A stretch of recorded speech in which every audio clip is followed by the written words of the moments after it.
আসসালামু আলাইকুম প্রিয় দর্শক। যে পৃথিবীতে আমরা তো পরাশক্তি বলতে কয়েকটা দেশে কি ভাবি, 4-5টা দেশ।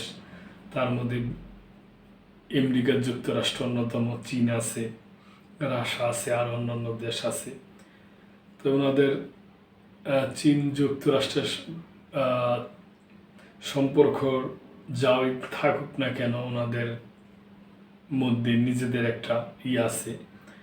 তো আগামী মাসের শেষের দিক দিয়ে কিংবা এপ্রিল মাসের প্রথমেই চীনে সফরে যাচ্ছেন আমেরিকা যুক্তরাষ্ট্রের প্রেসিডেন্ট ডোনাল্ড ট্রাম্প সাহেব।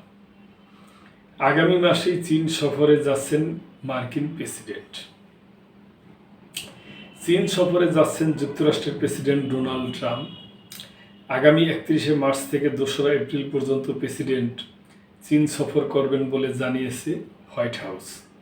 এটা হবে 2017 সালের পর প্রথমবার কোনো যুক্তরাষ্ট্রের প্রেসিডেন্টের বেইজিং সফর।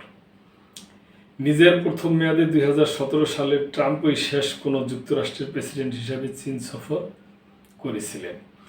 গত শুক্রবার হোয়াইট হাউসের এক কর্মকর্তা ট্রাম্পের চীন সফরের তারিখ নিশ্চিত করেছে।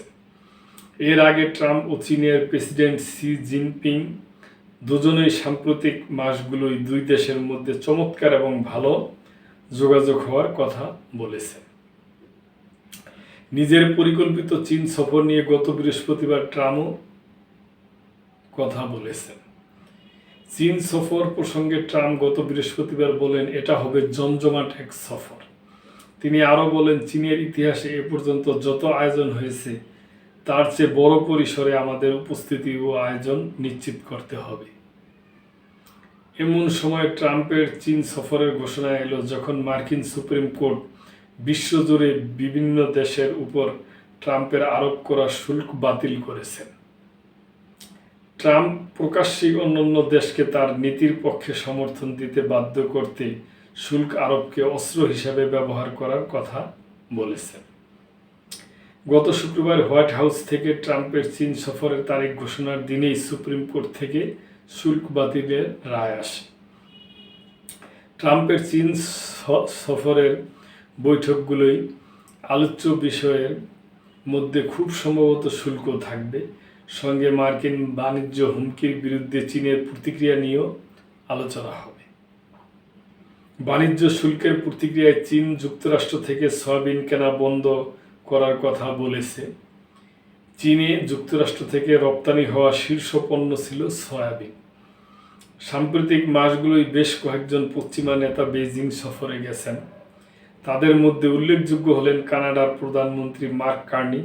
চীন সফরে দেশটির সঙ্গে নতুন বাণিজ্য চুক্তি হওয়ার কথা বলেছেন কার্নি। চীনের তৈরি বৈদ্যুতিক গাড়ি ক্রয়ের উপর থেকে কানাডার নিষেধাজ্ঞা তুলে নেওয়ার বিষয়টিও আলোচনায় ছিল। তো প্রিয় দর্শক, আমরা ভালো কিছুরই আশা করি যে এরকম পড়ার শক্তিগুলো যদি আলাপ আলোচনা করে, মিটিং করে, সফরের মাধ্যমে যদি কোনো সমঝোতায় পৌঁছায়, তাহলে পৃথিবীর প্রতিটা দেশই উপকৃত হয়। তো এই ব্যাপারে আপনাদের কোনো মন্তব্য থাকলে অবশ্যই করবেন এবং লাইক, কমেন্ট, শেয়ার করে, সাবস্ক্রাইব করে মেম্বারশিপ নিয়ে চ্যানেলটির পাশেই থাকবেন। আল্লাহ হাফেজ।